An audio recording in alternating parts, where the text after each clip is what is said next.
बिस्मिल्लाहिर्रहमानिर्रहीम। अस्सलाम वालेकुम नाज़रीन, मैं हूं वाजिद बावा और आप देख रहे हैं वाजिद बावा ऑफिशियल। आज की अपडेट्स के साथ आपकी खिदमत में हाजिर हूं। ईरान और इजराइल तनाज़े का 11वां दिन। इजराइल और ईरान के एक दूसरे के खिलाफ हमले जारी हैं और ईरान का कहना है कि इजराइल ने तेहरान में अवीन जेल और कुम में फर्दो जौहरी मरकज पर आज पीर को दोबारा हमले किए हैं। अभी थोड़ी देर पहले ईरान ने अमेरिकी अड्डों पर हमला कर दिया है। ईरान की जानिब से शाम में मौजूद अमेरिकी अड्डों की यहां पे मैं बात करना चाहूंगा कि मिडिल ईस्ट में जो अमेरिकन अड्डे मौजूद है जहां जहां इन्होंने अपनी फौज तैनात की हुई है, तो थोड़ी सी मैं तफसीलात अपने नाज़रीन को बताना चाहूंगा कि जहां पे शाम में इन्होंने हमला किया है वहां पे 2000 अमेरिकन जो फौजी हैं वो तैनात हैं। इसके अलावा अगर बात करूं कुवैत की, तो यहां पे 13,500, कतर में जो है वो 10,000 के करीब हैं। और ये कतर जो ये इस रीजन में अमेरिका की एक सेंट्रल कमांड है जो पूरे रीजन को कंट्रोल कर रही है, क्योंकि इसके अलावा उर्दन में तकरीबन 3,000 हैं, यूएई में 3,000 मौजूद हैं, सऊदी अरब में भी 2700 अमेरिकन सोल्जर्स फौजी मौजूद हैं। इसके अलावा बहरीन में 9,000 के करीब तकरीबन फौजी मौजूद हैं और दीगर जो ममालिक हैं इस खित्ते में, इस्लामी ममालिक हैं, वहां भी इनके अड्डे मौजूद हैं। और उसके अलावा बहरी जंगी जहाज भी तकरीबन 4 बहरी जंगी जहाज इस रीजन में इनके डिप्यूट थे, लेकिन अब आहिस्ता आहिस्ता बढ़ना शुरू हो गए हैं। तो मैं यहां पे ये बात करना चाह रहा हूं कि आज जहां पे शाम में ईरान ने हमला किया है अमेरिकी अड्डे पर, ईरानी मीडिया के मुताबिक इस हमले में बड़े पैमाने पर नुकसान पहुंचाया गया। इसके साथ साथ ईरान ने 7 हमलों के बाद जवाबी कार्रवाई करते हुए इसराइल पर भी कई मिसाइल दागे हैं। और यह भी कहा जा रहा है कि इसराइल के जनूब साइड पे जो उनका पावर प्लांट है, जो उनका एटमी पावर प्लांट है, एटमी रिएक्टर है, उसको भी निशाना बनाएगा और पार्शली इसको नुकसान पहुंचाया गया, डैमेज किया गया, जिसके नतीजे में बिजली की फराहमी शदीद मुतासर हुई है। जी नाज़रीन, मैं थोड़ा सा पीछे लेके जाता हूं कि कल सुबह जब हम पाकिस्तान टाइम के मुताबिक उठे तो हमें पता चला कि अमेरिकी अफवाज ने ईरान के 3 जौहरी मराकज को निशाना बनाया है। अमेरिकी हकाम के मुताबिक अमेरिका ने B-2 बमबार तैयारों की मदद से फर्दो जौहरी साइट पर बमों का एक पूरा पेलोडेड गिराया। फर्दो पर 30 टन बारूद गिराया गया। फर्दो एटमी प्लांट को मुकम्मल तबाह कर दिया गया। अमेरिकी आबदोजों से 400 मील दूर दागे गए 30 टॉम हॉक मिसाइलों ने ईरान में जौहरी मुकामात असफान और नेतन्स को निशाना भी बनाया, जबकि फर्दों पर B-2 बमबार तैयारों से बम गिराए गए। और इन हमलों के सिर्फ 2 घंटे बाद ट्रंप ने टीवी पर आकर कौम से खिताब किया और इस हमले को शानदार कामयाबी करार दिया। और साथ ही ट्रंप ने कहा कि ईरान पिछले 40 साल से अमेरिका के हवाले से हमेशा यह बात करता है कि अमेरिका मुर्दाबाद, अमेरिका मुर्दाबाद। साथ ही नेतन्याहू जो इस्राएली प्राइम मिनिस्टर है और जिसका इंटरनेशनल जो अदालत है वहां से वारंट गिरफ्तारी भी जारी हुआ है, उसको भी इस कामयाबी पर मुबारकबाद पेश की। और इसके अलावा इजरायली कम्बेटिटर्स को, अफवाज को और अपनी फौज को भी इस कामयाबी पर मुबारकबाद दी। प्रेसिडेंट ट्रंप है, ये वही शख्स है जो चंद माह पहले इलेक्शन से पहले जंग नहीं अमन का पैगाम, अमन का नारा लगा रहा था कि देयर वुड बी पीस, कि मैं इलेक्शन जीतने के बाद, प्रेसिडेंट ऑफ अमेरिका बनने के बाद पूरी दुनिया में अमन का दाई होऊंगा और अमन चाहता हूं। ट्रंप ने अपनी तकरीर में दावा किया कि इस हमले से ईरान की जौहरी सलाहियत खत्म हो जाएगी और देरपा अमन की राह हमवार होगी। लेकिन सवाल यह है कि क्या तबाही से कभी अमन जन्म लेता है?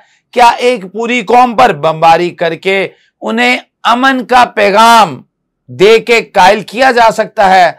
जिसके बाद तेहरान ने अब तक अपने रद्द-ए-अमल के बारे में बहुत कम इशारे दिए हैं। यह क्यास किया जा रहा है कि एटमी मवाद पहले ही से वहां से मुंतकिल कर दिया गया था, क्योंकि इसके बारे में जो एटमी मवाद की जांच करने वाले साइंसदान हैं, साइंटिस्ट हैं, उन्होंने बताया कि इस खित्ते में कोई रेडिएशंस नहीं पाई जा रही, ना ही सऊदी अरब की साइड पे, ना ही किसी मुल्क में। तो इस चीज से ये अंदाजा लगाया जा सकता है कि जो एटमी मवाद था वो वहां से शिफ्ट किया जा चुका है। ईरानी वजीर खारजा अब्बास अरागची ने ये वाजे तौर पे कहा है कि अमेरिका ने ये हमला करके रेड लाइन क्रॉस कर दी है। ईरान इसराइल जंग में अमेरिका ने ईरान के 3 अहम एटमी मराकज को निशाना बनाया है, जिसकी वजह से फर्दो का यूरेनियम अफजूदगी प्लांट भी शामिल है, जो तकरीबन 90 मीटर यानी कि जेरे जमीन 300 फुट वाक़या है। दूसरी जानिब आलमी एटमी तवानाई एजेंसी IAEA के डायरेक्टर जनरल राफेल ग्रोसी ने कहा है कि अमरीकी फजाइया हमलों के बाद ईरान की फर्दो जोहरी साइट पर बड़े बड़े गड्ढे देखे गए हैं, जबकि अस्फहान न्यूक्लियर कम्प्लेक्स में वो सुरंगें तबाह हो चुकी हैं जो यूरेनियम अफजोदा मवाद के जरिए के लिए इस्तेमाल होती थी। ग्रोसी के मुताबिक नतंस में भी फ्यूल अफजूदगी प्लांट को दोबारा निशाना बनाया गया है। यहाँ पे ये बात करना चाहूंगे कि अमरीकी हमले को ईरान की हसास जोहरी तंसीबात को निशाना बनाने की मुनज़्ज़म कोशिश करार दिया जा रहा है। क्यों? क्योंकि डोनाल्ड ट्रंप ने 2 रोज कबल यह बयान जारी किया था कि 2 हफ्ते के लिए अमेरिका ईरान और इसराइल की जंग से दूर हो रहा है, लेकिन 24 घंटे भी ना गुजरे थे कि अमेरिका ने ईरान पर हमला कर दिया। ताहम इस अमरीकी हमले के चंद घंटों बाद ईरानी वजीर खारजा अब्बास अरागची ने मॉस्को में रूसी सदर पुतिन से हंगामी मुलाकात की। इस मुलाकात के दौरान सदर पुतिन ने 2 टोक अल्फाज में कहा, ईरान पर अमरीकी जाहिरियत बेबुनियाद है और रूस ईरानी अवाम के साथ खड़ा है। यह बयान मामूली नहीं है, इसमें एक बहुत बड़ा मैसेज है, क्योंकि यहां यह बात की जा रही है कि रूस ईरान को जो एटमी वॉर हेड्स हैं वो 40 से 50 वॉर हेड्स भी देना जा रहा है, क्योंकि रूस पर ऑलरेडी बेशुमार पाबंदियां, रूस को इस चीज की परवाह भी नहीं है कि कोई उस पर कितनी मजीद पाबंदियां लगाई जा सकती हैं। इसलिए ये इस हवाले से, क्योंकि अब एक ब्लॉक बनता हुआ दिखाई दे रहा है और रूस जो है मुकम्मल तौर पर ईरान की पुष्ट पर आ चुका है, यानी रूस अब इस जंग को सिर्फ ईरान का मसला नहीं समझता बल्कि एक बैनुल अक़वामी बहरान तस्वर कर रहा है। और यह भी बात यहां पर सामने आई कि कई ममालिक ऐसे हैं जो ईरान को एटमी बम देने को तैयार हैं। अब बात करते हैं चीन की। इस खित्ते में चीन एक इकोनॉमिक पावर है और चीन भी दबे लफ्जों में ईरान की पुष्पनाई कर रहा है। अब चीन की जिसने आलमी मीडिया के जरिए अमेरिका को खबरदार किया है कि खित्ते की खुद मुख्तारी का एहतराम किया जाना चाहिए। चीन ने अक़वाम मुत्तहिदा में भी ईरान के दफा में सख्त मौक़िफ़ इख्तियार किया है। अगर चीन भी मैदान में अमली तौर पर आ गया तो यह महज मिडल ईस्ट की जंग नहीं रहेगी बल्कि एक बाकायदा आलमी जंग बन जाएगी। तारीख का सबक याद रखें, पहली और दूसरी आलमी जंग भी चंद इलाकाई तनाज़ात से शुरू हुई और फिर पूरी दुनिया उसकी लपेट में आ गई। आज फिर वैसी ही फजा में हम सांस ले रहे हैं। क्या अमेरिका ने खित्ते को तबाही की तरफ धकेल दिया है? क्या ईरान, रूस और चीन का एक नया इत्तेहाद, एक नया आलमी ब्लॉक बनने जा रहा है? क्योंकि इस वक्त यहां पे मैं ये कहना बेजाना होगा, क्योंकि तमाम इस्लामी ममालिक उनको चाहिए था कि वो साथ खड़े होते अमली तौर पर ईरान के, लेकिन सब ख्वाब खरगोश का मजा ले रहे हैं और उम्मत मुसलमा एक उम्मत के तौर पे सामने आती, उभर के सामने आती, लेकिन वो सब जुबानी तौर पे ईरान का साथ दे रहे हैं। कोई प्रैक्टिकल यहां पे अमली तौर पे कोई चीज सामने दिखाई नहीं दे रही। इसलिए अब देखते हैं कि रशिया, चाइना और ईरान अगर एक ब्लॉक बनता है तो खित्ते में किस तरह इसको पेव किया जाता है और इसकी खुद मुख्तारी को बहाल किया जाता है। नाज़रीन, इस वक्त आलमी सियासत एक नाजुक मोड़ पर है और पाकिस्तान की खामोशी या मुबहिम पोजीशन कई अहम सवालात को जन्म दे रही है।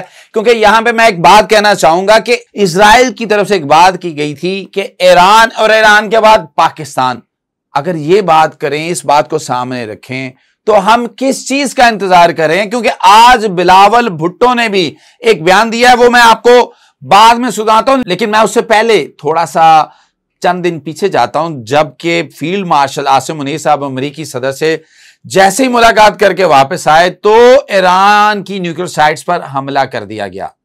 लेकिन यहां पे ये बात कहना बेजाना होगी कि इसका हमारी जो है पाकिस्तान का इन हमलों से कोई रिलेशन या कोई ताल्लुक नहीं है। लेकिन हमें यह बताना चाहिए कि हम खड़े कहां पे हैं, किसके साथ खड़े हैं। ईरान हमारा भाई है, एक मुसलमान भाई है, और हमें ईरान के साथ ही खड़े होना चाहिए। गो के हम चंद गुज़िश्ता माह जो हमारी जंग इंडिया के साथ, कशीदगी इंडिया के साथ हुई, उसमें हम फातेह हैं। लेकिन फातेह का नशा या मजाक कितनी देर हम लेंगे, इसलिए हमें इस खित्ते की सेंसिटिविटी को जानना चाहिए। और मैं यहां पे ये बात करूंगा कि इससे मशरिक़ वस्ता, जनूबी एशिया और बिलखुसूस पाकिस्तान जहां पे हम रह रहे हैं, पाकिस्तान के मुस्तकबिल पर दूरस असरात मुरतब हो सकते हैं। अब तक पाकिस्तान की रियासी सतह पर कोई वाज़े क्लियर कट रद्द अमल सामने नहीं आया है। वजीर खारजा या दफ्तर खारजा की तरफ से कोई सरकारी बयान जारी नहीं हुआ, और ये खामोशी खुद एक बहुत बड़ा सवाल है। आज शाम वज़ीर आज़म शहबाज शरीफ की ज़ेर सदारत कौमी सलामती कमेटी का इजलास जारी है, जिसमें मुसल्लह अफवाज के सरबराहान, वफाकी वज़रा और मुतल्लिका हुक्काम शरीक हुए। इजलास में इसराइल ईरान जंग से पैदा शुदा सूरत हाल पर गौर किया गया और इसराइल ईरान जंग के बिलखुसूस खित्ते की सूरत हाल पर असरात पर गौर किया। और सबसे अहम, इस इजलास में आर्मी चीफ और सदर ट्रंप के हवाले से मुलाकात में डिस्कस आए मामलात पर बात हुई। यहां यह भी तासुर है कि ट्रंप और फील्ड मार्शल आसिम मुनीर साहब की मुलाकात में इमरान खान के हवाले से भी कुछ अहम मामलात डिस्कस आए, जिसके असरात आना शुरू हो गए हैं। अगले चंद दिनों में उम्मीद की जा रही है कि इमरान खान पार्लियामेंट में दोबारा नजर आ सकते हैं। ये सब कुछ कैसे मुमकिन होगा, तफसील से डिस्कस करेंगे। पहले हम यहां पे, जैसे कि मैंने कहा था कि आपको मैं वो बात बताऊंगा बिलावल भुट्टो जरदारी की, जो आज उन्होंने कौमी असम्बली में तकरीर की। उनकी ये बात सियासी आवाज बनकर उभरी है, जिसमें उन्होंने निहायत ही जुर्रतमंदी से ईरान पर हमले की मजम्मत की। बिलावल भुट्टो जरदारी ने कहा, ईरान की खुद मुख्तारी की खिलाफ वर्जी की गई। अगर हम अब ना बोले तो जब वो हम पर आएंगे तो कोई बोलने वाला इस खित्ते में हमारे हक में कोई मौजूद ना होगा। यह बयान पाकिस्तान के दाखिली सियासी हलकों के लिए एक अखलाकी व सफारती चैलेंज बन चुका है। ईरान पाकिस्तान का बराह रास्त हमसाया है और दोनों ममालिक के दरमियान सरहदी कशीदगी, दहशतगर्दी और तजारत समेत कई हसास मामला पहले ही मौजूद हैं। दफ्तर खारजा को फौरी मौकफ देना चाहिए कि पाकिस्तान ईरानी खुद मुख्तारी की अमेरिकन और इजरायली खिलाफ वर्जी के खिलाफ है। पार्लियामेंट में मुतफिका करारदाद लानी चाहिए। खित्ते में कशीदगी को रोकने के लिए सालसी की पेशकश करनी चाहिए, जैसा किरदार इमरान खान ने रूस यूक्रेन जंग में अदा करने की कोशिश की थी, जिसको बहुत कंडेम किया गया था, क्वेश्चन मार्क, और बहुत से कॉर्डन से, बहुत से हलकों से बहुत शदीद और कड़ी तनकीद की गई थी। लेकिन इस वक्त, इस लम्हा इस चीज की जरूरत है, क्योंकि ईरान हमारा मुस्लिम भाई है। ये एक फैसला कुन लम्हा है। पाकिस्तान अगर खामोश रहा तो आने वाले दिनों में वो एक गैर फाल रियासत के तौर पर देखा जा सकता है, ना कि खुद मुख्तार और उसूली ताकत के तौर पर। अवाम, सियासी क़यादत और एस्टैब्लिशमेंट तीनों को अब वाज़े और जुर्रतमंदाना फैसले करना होंगे। अब बात करते हैं मुल्की सियासत के सबसे अहम पिलर इमरान खान की। ज़राए का दावा है कि अमेरिकी सदर डोनाल्ड ट्रंप और पाकिस्तान के फील्ड मार्शल आसिम मुनीर साहब की हालिया मुलाकात में इमरान खान का मामला भी ज़ेर बहस रहा। मोतबर ज़राए का कहना है कि अमेरिका अच्छी तरह जानता है कि पाकिस्तान में अगर फौज के बाद किसी शख्सियत का वसी असर और रसूख अवाम पर और मामलात पर है तो वो इमरान खान है, जिन्हें ना सिर्फ पाकिस्तान बल्कि दुनिया भर में लोग जानते और फॉलो करते हैं, और अपनी, अगर कहना बेजाना होगा, अपनी जान भी निछावर करते हैं उनकी आवाज पे, लब्बैक कहते हैं। मुलाकात में मुबैना तौर पर यह तजवीज़ भी पेश हुई कि इमरान खान को मुल्क की सियासत में वापस लाया जाए ताकि सियासी कशीदगी कम हो। इस सिलसिले की एक कड़ी के तौर पर 22 जून को लाहौर की इंसदादे दहशतगर्दी अदालत ने पाकिस्तान तहरीक इंसाफ के वाइस चेयरमैन शाह महमूद कुरैशी की 9 मई वाले वाकयात से मुतल्लिक केसेस में जमानत मंजूर कर ली, जिसके बाद तहरीक इंसाफ का बयानिया नरम होने की उम्मीद है। इम्कान है कि पीटीआई पाकिस्तान खुद को ओवरसीज रहनुमाओं के सख्त बयानी से अलग करेगी, क्योंकि बाहर से इंतहाई सख्त तनकीद जो है पाकिस्तानी सियासत, पाकिस्तानी हुकूमत और पाकिस्तानी इस्टेब्लिशमेंट पर आती है। और इस्टेब्लिशमेंट पीटीआई जो मौजूदा हालात में इस्टेब्लिशमेंट के साथ दोबारा मुज़ाकरात शुरू करेगी। इमरान खान की राय मुमकिन हो सकती है। यहां ये बात काबिल गौर है कि बास नाकदीन इमरान खान के इस्टेब्लिशमेंट से मुज़ाकरात की पॉलिसी पर तनकीद करते थे, लेकिन अब जबकि अमेरिकी जमहूरी हुकूमत को बाईपास करके फील्ड मार्शल आसिम मुनीर साहब और अमेरिकी सदर ट्रंप के दरमियान मुलाकात में सियासी फैसले हो रहे हैं, तो इस बात का अंदाजा लगाना मुश्किल नहीं रहा कि ताकत का असल मरकज, असल स्तून, असल सरचश्मा इस मुल्क में कौन है। इसी तनाजुर में मैं थोड़ा सा रेफरेंस दूंगा एक मारूफ सहाफी रऊफ क्लासरा साहब ने, जिन्होंने गुज़िश्ता रोज एक पॉडकास्ट में एक मारूफ एस्ट्रोलॉजर मियां फारूक को मदऊ किया। और ये बात भी यहां मैं कहना चाहूंगा कि जो मियां फारूक साहब हैं उनकी कई पेशगोइयां पहले भी दुरुस्त साबित हो चुकी हैं या तकरीबन साबित हो चुकी हैं। मियां फारूक ने कहा कि इमरान खान चंद दिनों में रहा हो जाएंगे और मुल्क की सियासत में एक बार फिर मुतहर्रिक किरदार अदा करेंगे। अगर ये तमाम दावे, तमाम पेशीन गोइयां दुरुस्त साबित होती हैं तो पाकिस्तान की सियासत में एक नया बाब खुलने वाला है। इमरान खान की मुमकिना वापसी, एस्टैब्लिशमेंट से मफाहमत और पीटीआई की बयानिए में तब्दीली मुल्क की दाखिली सियासत को मुकम्मल तौर पर तब्दील कर सकती है। और अगर बात करें कि खारजी सियासत, क्योंकि खित्ते का इस वक्त जो सूरत हाल बनी हुई है इस खित्ते में मशरिक़ वुस्ता पर, तो उस पर भी असरात मुरतब कर सकती है। जी नाज़रीन, अस्सलाम वालेकुम, मैं हूं वाजिद बावा और आपसे इजाज़त चाहता हूं। अल्लाह ने के बाद।